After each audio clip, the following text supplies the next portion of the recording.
नीरज मिश्रा, कांग्रेस तुष्टीकरण की राजनीति करती है, न्याय नहीं होता है, ये सब तमाम चीजें हो रही है, इसलिए आपके शासनकाल में क्या कुछ रहा उसी का ब्यौरा रख रहे हैं और इसीलिए सिर्फ कांग्रेस नफरत के ही मेगा शॉपिंग मॉल खोल रही है, आरोप लगा रहे हैं राकेश त्रिपाठी।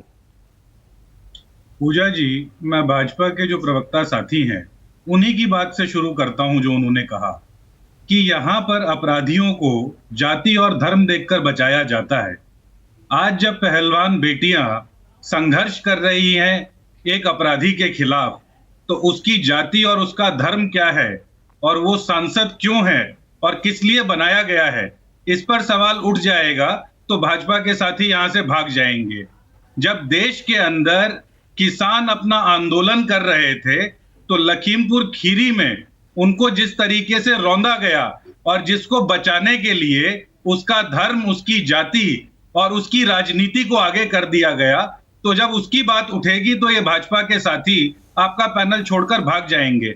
मैं राजीव जी की बात से, जो वो अपने आकलन में कह रहे थे, कुछ हद तक सहमत था, लेकिन उसमें कुछ बेईमानी थी, क्योंकि सिर्फ अगर माइनॉरिटी के साथ जो आज हो रहा है उसे अगर आप एक धर्म विशेष के साथ देखें तो वो पूरा न्याय नहीं करता है। पूजा जी, जब देश में किसान जब आंदोलन कर रहे थे तो इनकी जो भाजपा की टूल किट थी उसने उन्हें खालिस्तानी कह दिया। क्यों? क्योंकि सिर्फ वो सिख समुदाय के हमारे कुछ साथी उस संघर्ष का नेतृत्व कर रहे थे। इस देश के अंदर जो क्रिश्चियन माइनॉरिटी है उसको किस तरीके से देखा जाता है और ये सरकार कैसा भेदभाव करती है, उस पर भी सवाल उठाने जरूरी हैं। और ये सारी बातें तथ्यों के ऊपर आधारित हैं। पिछले बजट के अंदर पूजा जी, माइनॉरिटी अफेयर्स मंत्रालय जो है, जिसका काम देश की माइनॉरिटी का ध्यान रखना है, उसका बजट कट 38% किया गया है। तो जब ये बार बार कहते हैं कि इनकी नीतियों के अंदर सबका साथ सबका विकास दिखता है, तो इस बजट कट पे तो वो नहीं दिखता।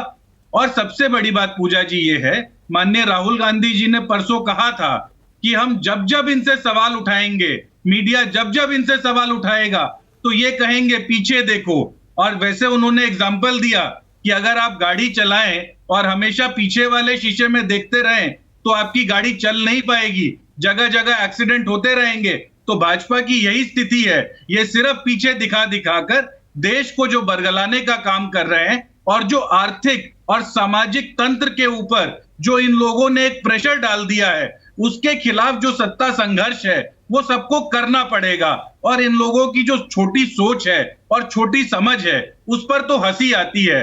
आप लोगों ने देश के ताने बाने को इस तरीके से उस पर आपने प्रहार किया है, उसी पर बार बार हम लोग कह रहे हैं कि ये जो नफरत का बाजार आपने खोला है उसमें कांग्रेस और विपक्ष के कुछ ऐसे साथी हैं जो कम से कम उस संविधान की रक्षा के लिए और लोगों के साथ एक साथ चलने के लिए अपनी बात को रखते हैं, तो वो मोहब्बत की दुकान है। आप लोग ना तो आर्थिक स्थिति समझते हैं, ना आप लोग सामाजिक स्थिति समझते हैं। आप सिर्फ देश को डराकर ये दिखाना चाहते हैं कि एक दूसरे से चैत जाइए और भाईचारे को छोड़ दीजिए, लड़ते रहिए। इससे देश आगे नहीं बढ़ेगा पूजा जी। ठीक है।